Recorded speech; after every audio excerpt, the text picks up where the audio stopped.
Hey guys, Bruce Johnson here with the Epic Real Estate Investors Association with our Epic Real Estate Revolution podcast, alongside my co-host here, Mr. Logan Krutsch. Hey Logan. Hey Bruce, how are you? I'm well. How are you? I'm doing really well. Good.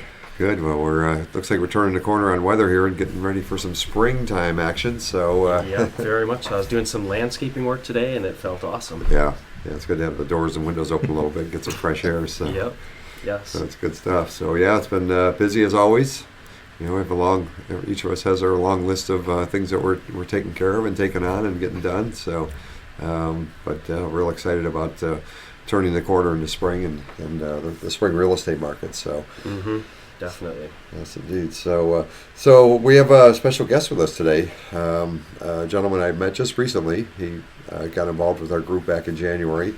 His name is Mike Kozlowski, and Mike turns out to have been a real estate investor for 30 plus years, and got involved with our essential study group, and has been a real asset to our group and our team, and is doing a lot of things out west of us here out in the Rockford Freeport area. So it's a pleasure to have Mike here today, and Mike, I just want to have you say hi and welcome to our podcast today. Oh, hey, thank you. Glad to be here. Yeah, well, it's awesome to have you. So yeah, Logan, you and I kind of talk about Mike off record a little bit about, it's great to have somebody like Mike in our group, somebody that brings so much talent and skill and experience to the table.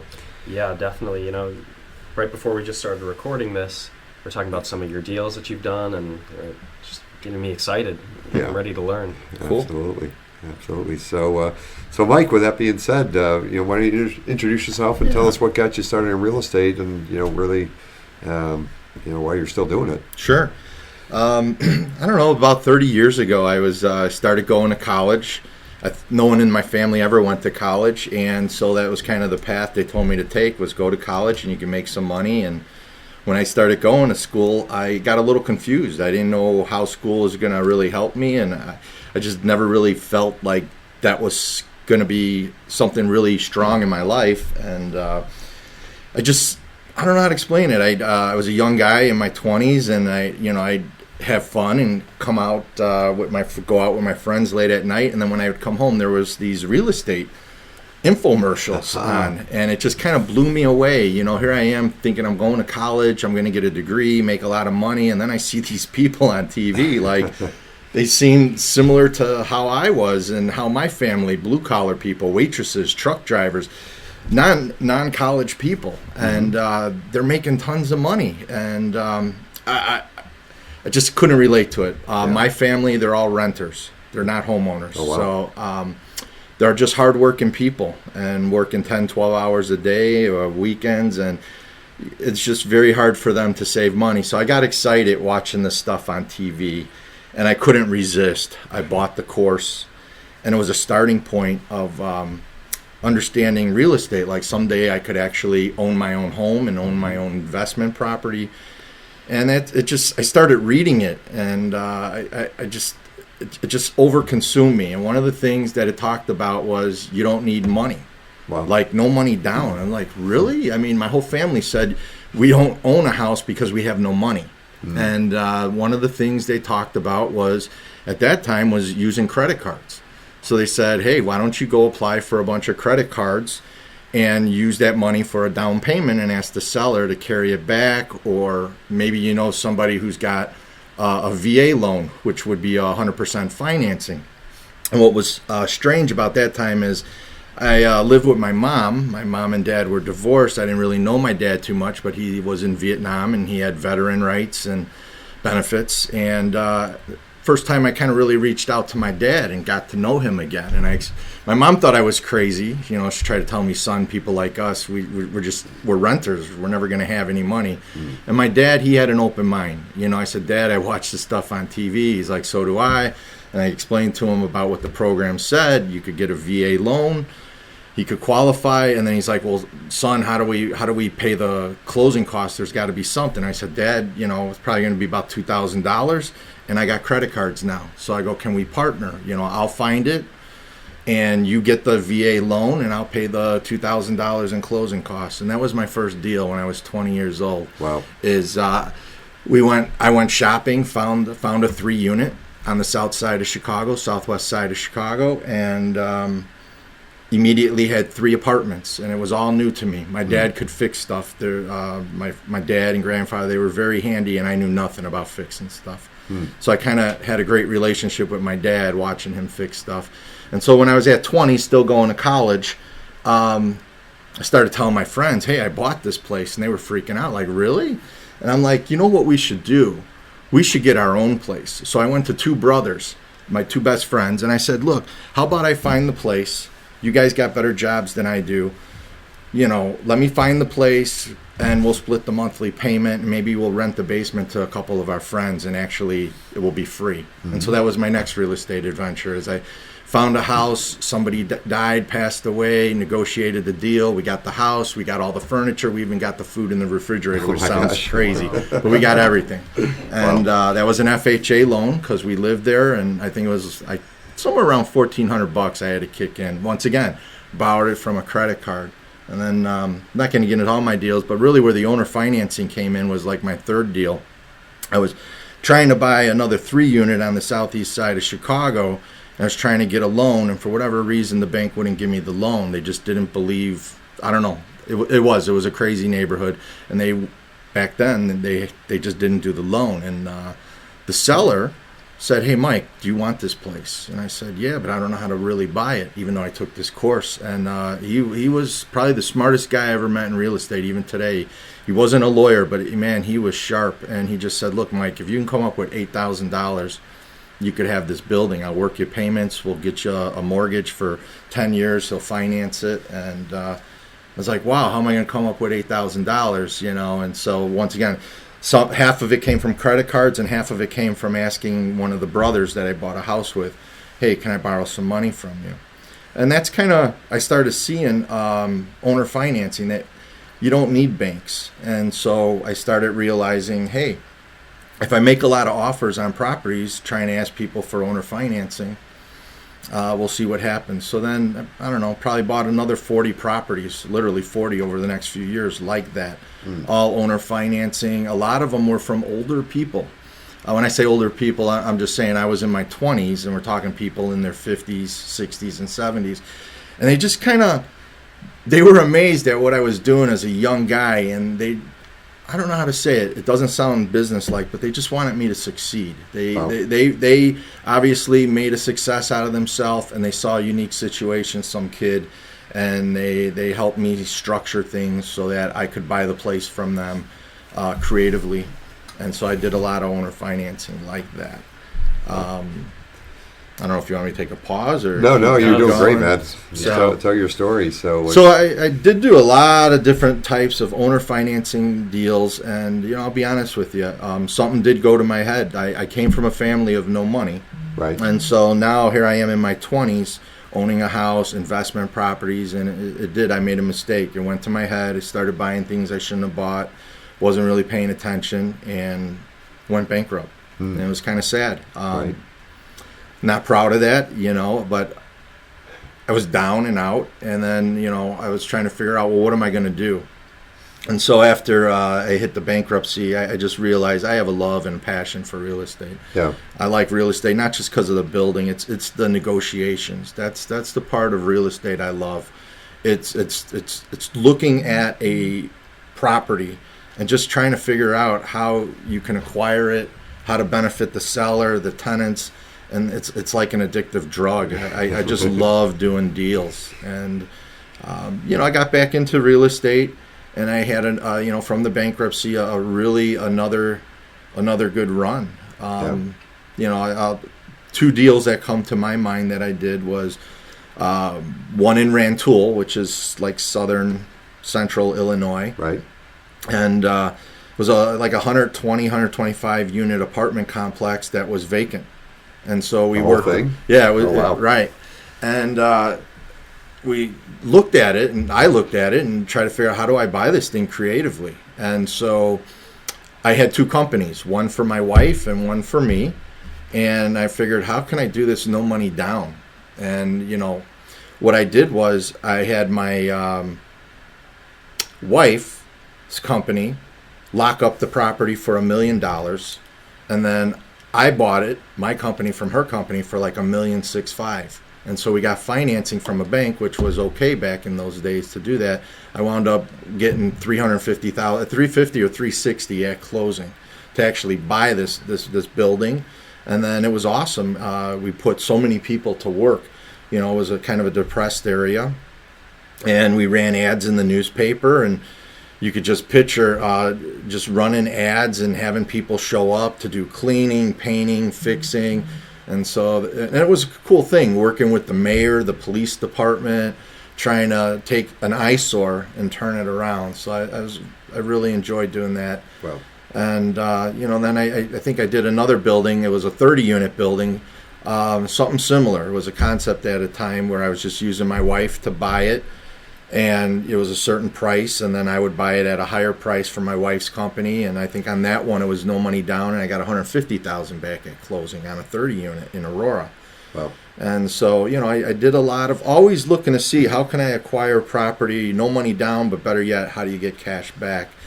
And So you got to use that cash to improve the property, though, so you can get get the apartments ready for tenants to move in. Yeah, those that kind of one things, was obviously. in pretty good shape. Yeah. So most of the deals that I did always had some component of owner financing, or I'd work something out with them. Like, here's another example. I bought a bunch of apartments from some guy that was advertising in the paper. He was about to retire, and once again he educated me to some degree. Is him and his partner, they were in their 60s. They had 24 units, and so they were going to owner finance them for me, no money down. And I read something about postponing payments. Banks won't do, well, at least I never experienced a bank doing it, but Right. I said, how about I get the property, you guys really don't need the money, I'm going to, it was their retirement plan, and I said, how about no payments for a year?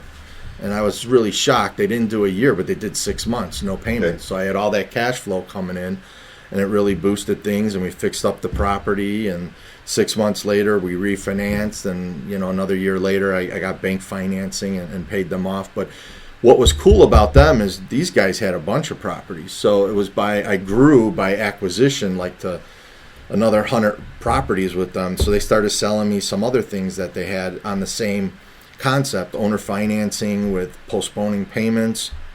And then we did cool stuff like substitution of collateral, which is Okay. you buy the property, owner financing, and let's say you get a mortgage. It doesn't matter what it is. Let's say it's $50,000 or $100,000, and then what you have in the documentation, substitution of collateral. So it means, like, if I find another deal, I can go to them and say, hey, I'd like to move the money from this property to another property, so then I can go back and refinance that and pull out even more money. I don't know if you're following, but it's a way to move debt to other properties, Right. substitution of collateral. And that was a huge, powerful thing. I must have done that with like 4 different apartment complexes. Wow. So I've always, I've tried houses. I was never good at, I tried to do the fix and flip. I don't know whether I'm colorblind or it's just not my thing. I probably tried to do 5 or 6 fix and flips. I just was never good at it. I know other people are, and I watch other people do it. I could never make it work. Something else that I do maybe that's different than other people is I limit the competition. So a lot of people will go to a big city like Chicago or just pick something that everyone knows.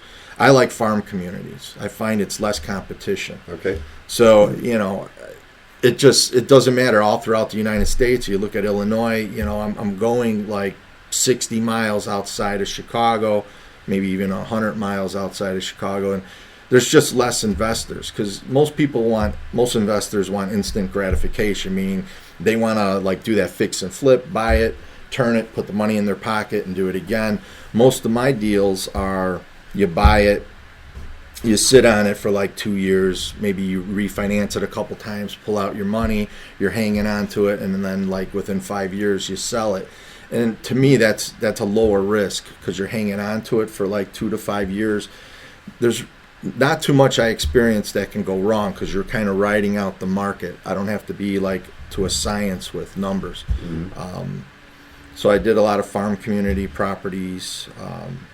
when we came to our group, back in January, you had a portfolio of what 70 plus properties that you were looking to reposition, dead on Right. and that. And I think are you able to have some good results with that in a relatively short period of time? That Yeah. So that's an interesting thing. As I was looking for 51 years old, I want to retire when I'm 60. It kind of goes back, I don't want to I'm not, hopefully it doesn't come off this way like bragging or anything. When I got started at 20, I thought the game would be over at 30. And then when I was 30, I thought the game would be over at 40 and 40 to 50. Now I'm 51.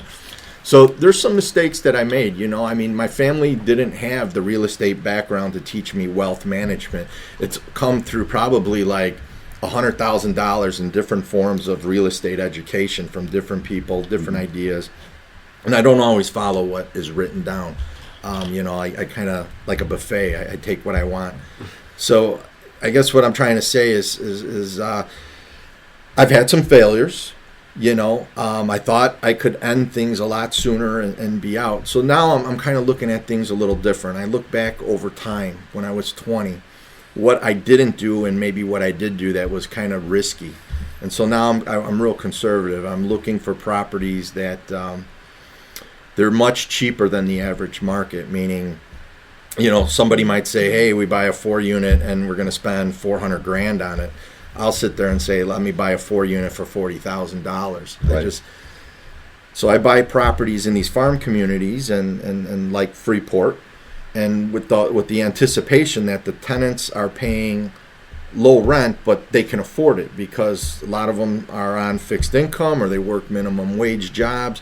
So it's not like how I experienced before, like in 2008, where you're highly leveraged in really great areas, and then all of a sudden the job market hits, and when your tenants have a bad job market, that means the landlord's not going to get paid, and then the banks aren't going to bail you out. And so I experienced a bad time in 2008, 2009 because I was over leveraged. Yeah. And so I'm like I said, right now my investment strategy is different, saying, hey, what can I do over the next 8-9 years to accumulate as many rental properties very cheaply that are in nice neighborhoods.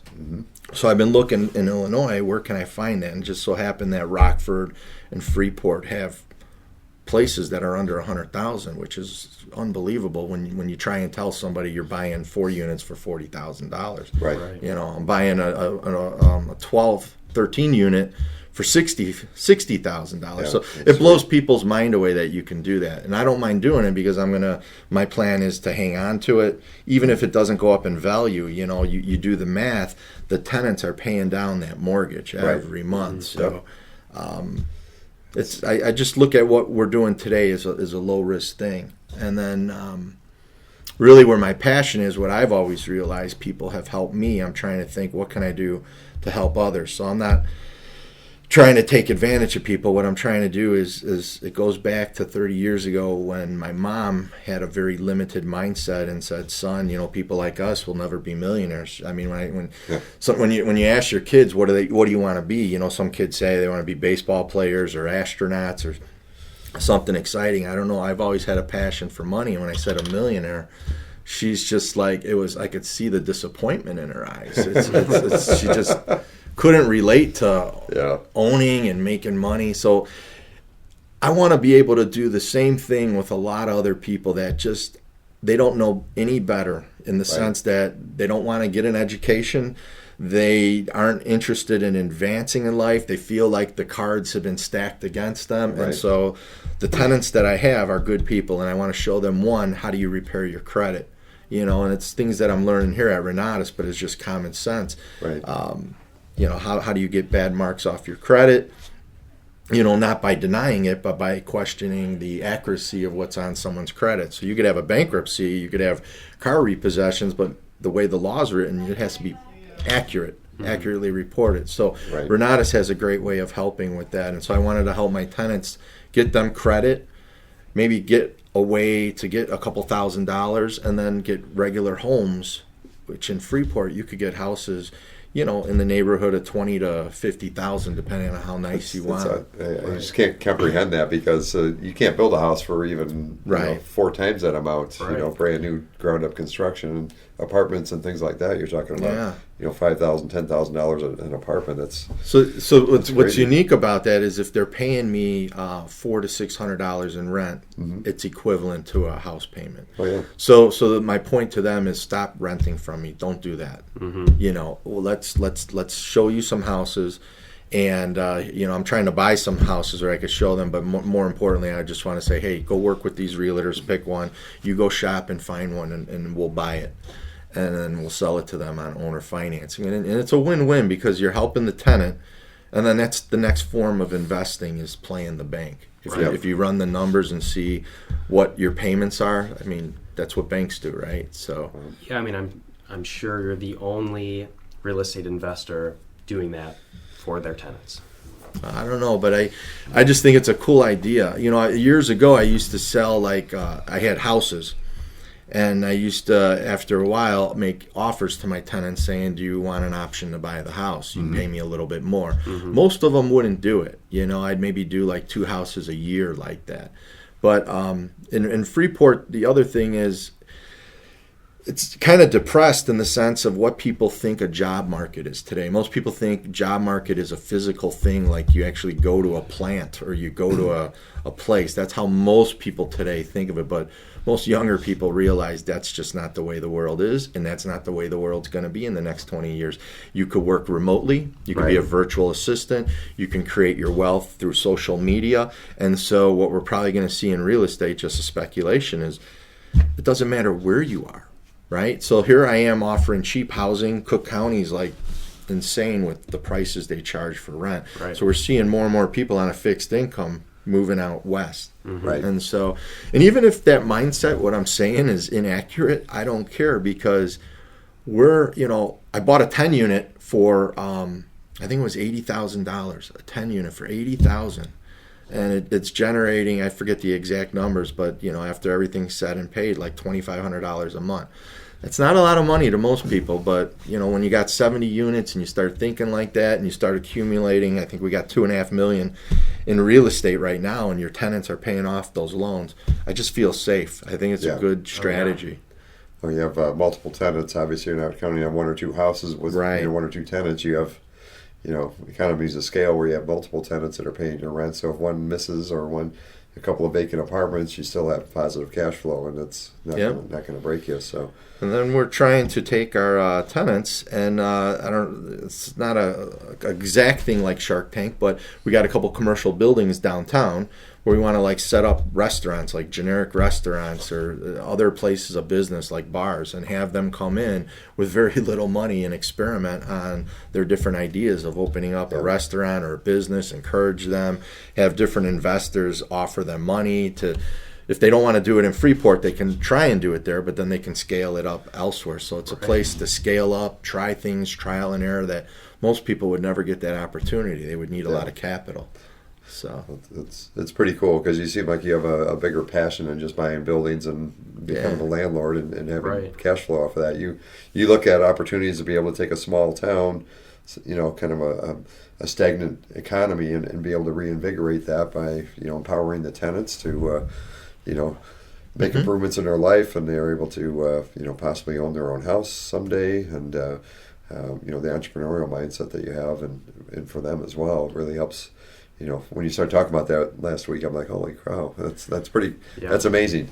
Having a bigger vision than just making money, really helping people. Yeah, I think it's just people helping people, just kind of, and that's one of the other reasons why I'm here at Renatus is, I did run into a little glitch. I had the properties, they were, how do I say it? When I used a bunch of money, like a $400,000 credit line to fix them up, and the plan was to go back to the bank and refinance everything, and I got stuck. I couldn't do it, and I was kind of bummed out.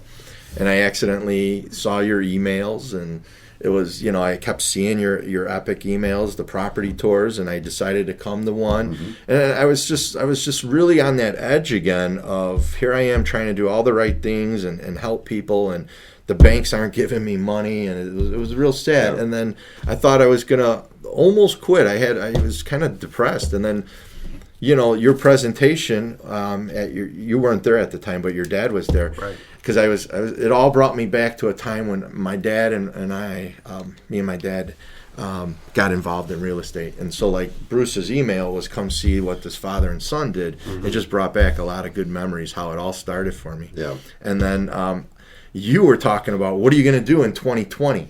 And here I am, kind of a little bit depressed, thinking, wow, I don't know. And then you just kind of sparked all that passion over the years that, it's not an easy game, at least for me in real estate. There's ups and downs, and there's times you just don't know where the money's coming from to pay your workers, to do things. I mean, yes, there's a lot of deals that worked out really good. There's a lot of deals too, just like in sports, you're going to get beat up, you're going to strike out, and so when you do massive transactions, not all of them work out, and it's okay, because what I feel is one success can overshadow multiple failures. Right. So I'm not afraid to fail, and I've failed in the past on certain things, but most of my deals do work, and they do make really pretty good money. And so, like, I came back to you guys, got involved in Renatus, started talking to different Renatus people about apartments.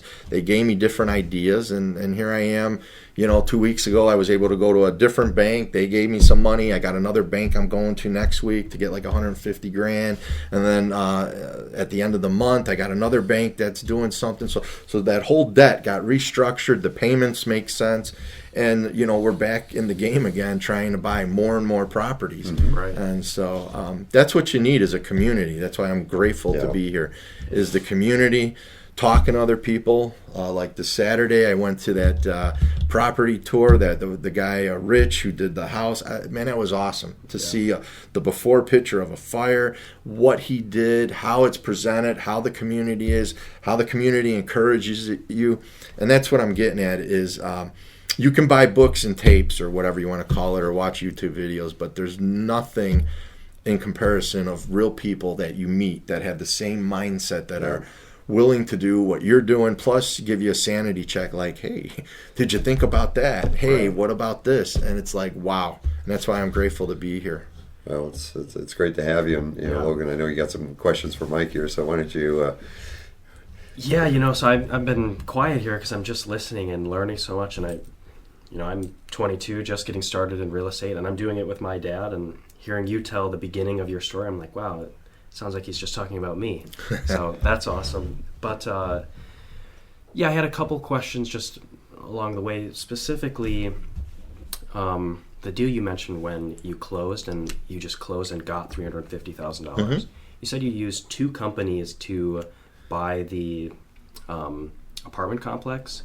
Can you talk a little bit more about that strategy and what it is? What does it entail? Because I've never heard of that before. Yeah. You can't do that really today. Back in the day, it was called a simultaneous closing. So what that meant is you don't need money. You can lock up a property, come to a closing, and then if you had another party that would buy the property for more money, you could use the funds to do that. Right. So as what I'm saying is, what I did is I locked up a property for $1 million. It was probably worth $2 million. And I got it to appraise like with the bank for $1,650,000, and the way it worked out is, I forget what the numbers were, but I think it's like a 80% loan.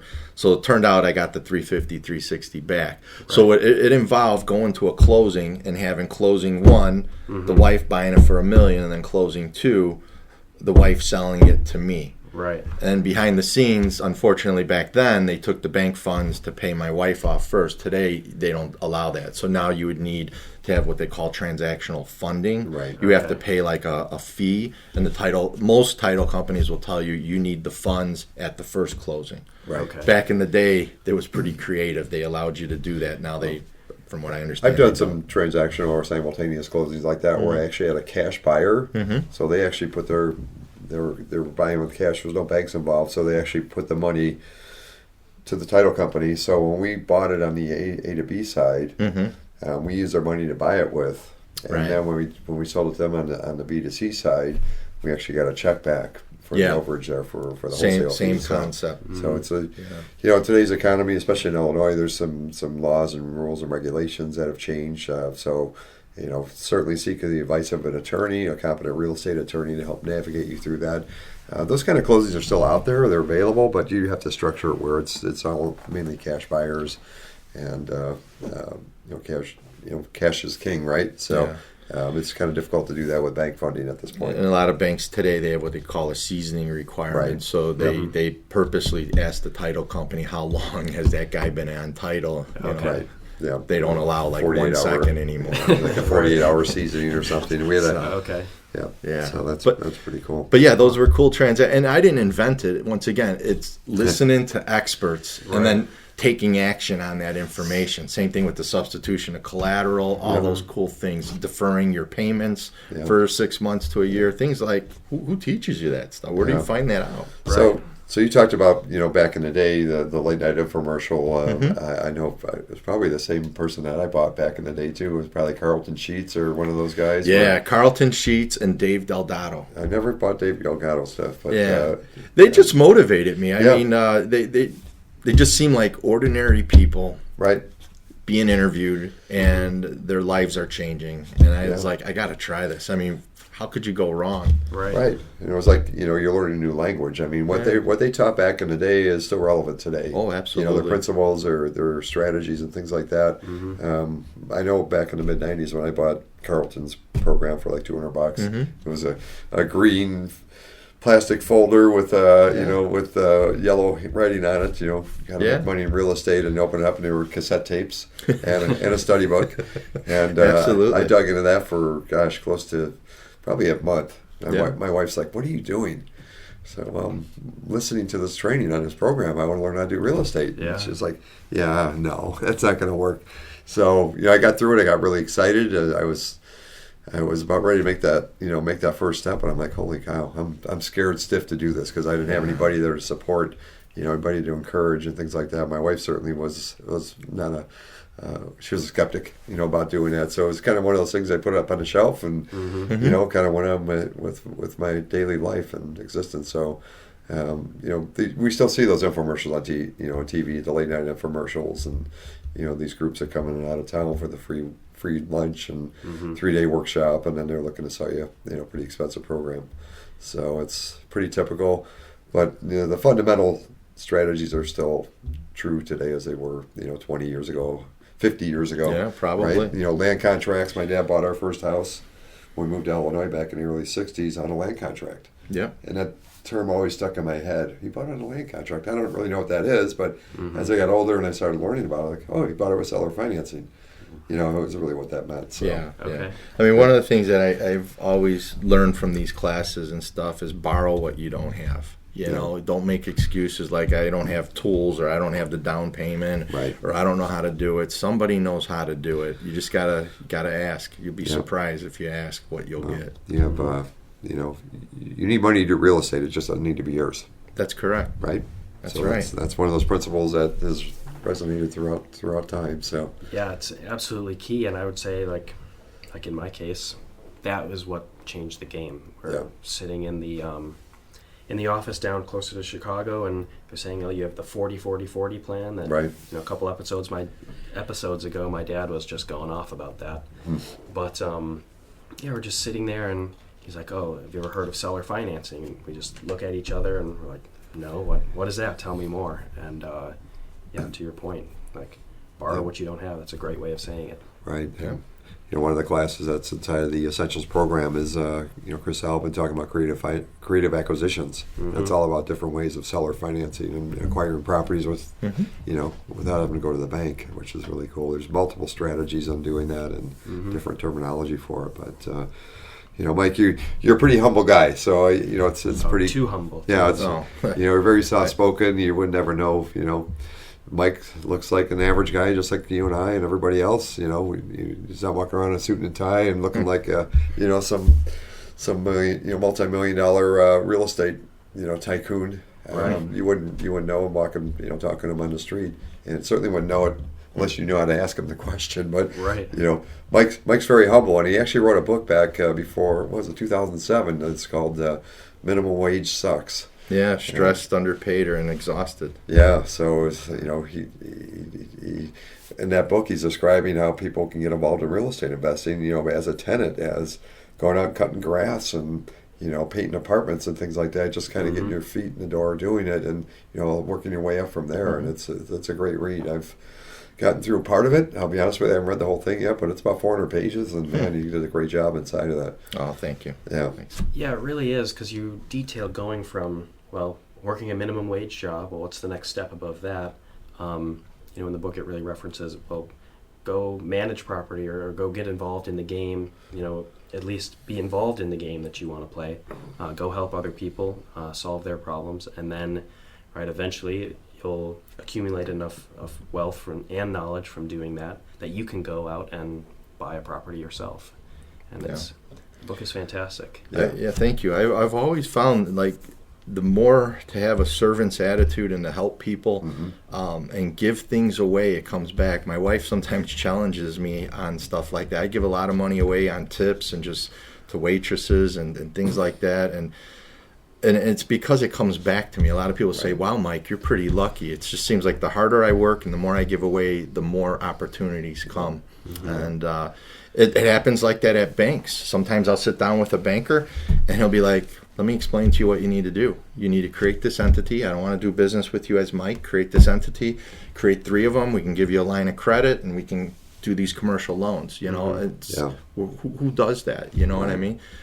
Same thing with older people, that are getting close to retire. When I was a younger person, I was amazed. They're just like, well, okay, I'm going to make some money on it, but here they are structuring how you do it. This is what you need to do.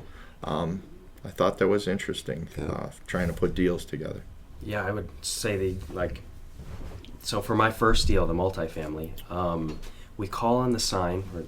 I'm with my dad, and we're driving around in my little pickup truck. And we drive by a sign, and we call, and within the first 2 minutes of the conversation, the guy we're talking to, Rich, he's like, I'll finance it for you. And we had just finished taking the essentials class, so we knew what that meant. We spent another probably 30 minutes talking to him about it, and we both, and especially me, I just learned so much from them, and as far as just how we structured this whole agreement, and we also got a lot into their life philosophy, which was very insightful. Cool. Yeah. Very nice. So you're getting into the multifamily or commercial real estate game, you're going to be dealing with sophisticated people that probably are familiar. Maybe they got started in the business, with seller financing themselves, and they were able to carry it through their, through multiple decades, and now they're looking to pass it on. Yeah. And it's, it's pretty amazing. You're not dealing with a homeowner that may have never heard of a land contract or lease option, but with the larger buildings like that, you're going to find more sophisticated people, more people that are willing to help and give, and teach you how they did it. Yeah, I'm not sure why owner financing, why doesn't everybody know about that or think about it? Because, what it is instead of going to a bank and saying, hey, will you finance this for me? You just go to another person, the person who owns it, and ask them. And it's way more simple. It's way less paperwork. There's way less hands in the pie. Well, I think because we're brainwashed growing up as coming through childhood into adulthood. We're told that got to get good grades at school, go to college, get a good degree, and come out and get a good job. Then you're going to make your biggest purchase of your life, which is going to be buying a house. And you have to have good credit. You have to have money in the bank. You have to be able to qualify with a mortgage company. And those are really the 3 things that that I was raised with, and I'm sure it's probably pretty common. Yeah, my experience is there's 2 kinds of people that do owner financing. Those that are highly educated and those that are desperate. So people, if you're in the middle class and you live paycheck to paycheck, it just isn't going to make sense to you to finance somebody. And then your mindset's like, oh, they're not going to pay me. What do I do? Right. But a sophisticated person that has money, it's very easy to offer them owner financing, because the question will be is, if you get all cash, what do you do with the money? What are you going to do? You're going to park it in the bank for 1.5%? Right. And they understand that. And they understand that, the fool's game of telling someone they're paying 5% on something, they understand the math behind that normal people think it's 5%, but if you run the numbers, you're paying double for a property. I mean, Right. do you know what I'm saying? It's like the Yeah. opposite of velocity banking. So they get it. They want to play the bank, and then someone who's desperate realizes something's better than nothing. So I've just never been successful dealing with an average person on owner financing. It's just with those two other people. And I think a lot of it, you hit on just a few minutes ago about, giving big tips and, having that abundance mentality. And that's really what it comes down to is the mindset. We think we have to scrimp our pennies and, save and put it in the bank and collect, 0.5% in a CD or something like that. Right. And that's kind of the poverty mindset. Right. But if you start looking at money as an abundance, as a tool, as something that's pretty much unlimited. There's so much money out there that, if you adopt the mindset that I can do this, I'm worth it, and I can, I have access to all kinds of means and resources, and money is just one of those. Having that mindset, it's just a big shift. And it's maybe a little easier with apartments too, because the landlord understands a monthly check. So all you're doing is giving him a monthly check, and he doesn't have to deal with toilets, crazy maintenance people. Right. You alleviate a lot of pain for him. Right. Yeah. So actually, once a week, I meet with some of my friends, and we just kind of talk about like personal development, financial stuff, and we're really working with one of our friends. He's starting to get into real estate, starting to see the dream a little bit, and we're telling him over and over again, hey, if you find the deal, like all this money that's in society, it's looking for a deal.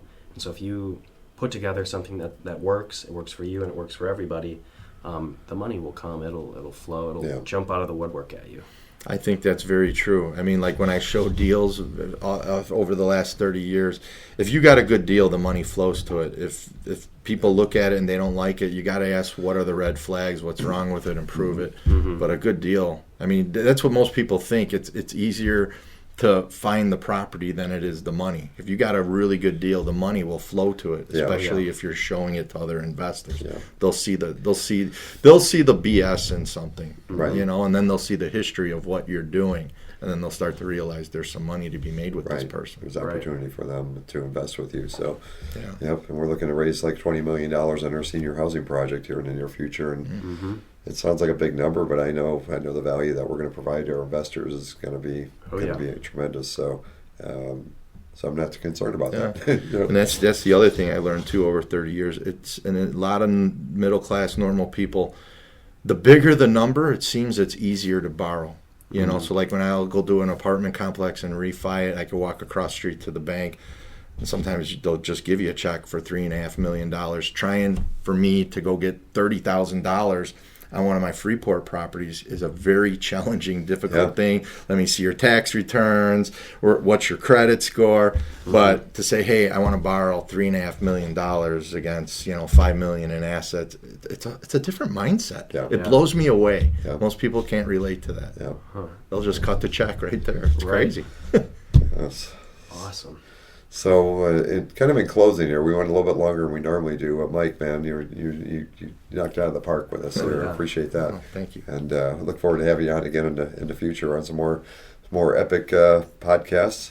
If you would be so kind, we could have some more, more specific topics. But I at least wanted people to get to know you a little bit because you're not the ordinary out there. You're the extraordinary, if I might say. Oh, thank you. Wow. And that's, you're making a difference in your life. You're making a difference in your family's life and the communities that you're investing in. And you're the blip on the radar when things happen there. If you're get into a tough economy and you can create jobs and create opportunity and help people buy houses and things like that. I'm sure you've blipped the radar a few times on the MLS market forecast. So it's pretty cool. So congratulations, man. Good to have you on board here. And Logan, as always. Thank you, Logan. This has been a pleasure. We've been wanting to have Mike on air for quite some time. Since we met him the first time, I think back in January. It's like, It's just like, man, I heard that number, 74 units. It's like, you don't just like walk out the door one day and accumulate a portfolio like that. You have to know what you're doing, and just as immediately you had my attention. Cool.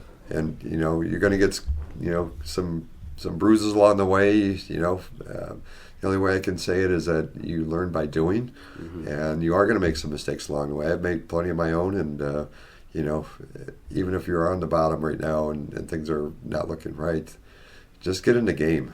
Get in the game. Get involved with a program that can support you, that can train you. The big thing is a community piece, which can encourage you, because I know that's meant a lot to me with the community. I mean, that's just been paramount to moving this thing forward. So yeah, I have never not had a community since I've been in real estate, but it doesn't sound very fun to not have one. We'll just put it that way. Especially a local community. There's nationwide communities of other groups and things like that, and Renatus has a nationwide community as well. But it's really, we break it down to the local community, here with our group here in the Crystal Lake and Hills area. But we have people that come from Rockford, and we had people come from Wisconsin and from Indiana to be part of our group here, and it's it's pretty amazing. So awesome. Well, we're going to wrap things up here. So guys, thank you very much once again. And if you guys want to get take a closer look at what we're doing, go to our website, epicrea.com. That's epicreia.com. That stands for Real Estate Investment Association, and we host meetings every Tuesday. We do property tours throughout the month. We have cash flow games coming up and workshops and all kinds of things. So we're here to help support you guys on your mission here. So yeah, bring questions. Come on, you can come out and talk with Mike here. He has just an incredible story, and if you want to learn more, you know where to go. Absolutely. So thanks you all for joining us here today, and we will be seeing you soon. So take care, and have a good day.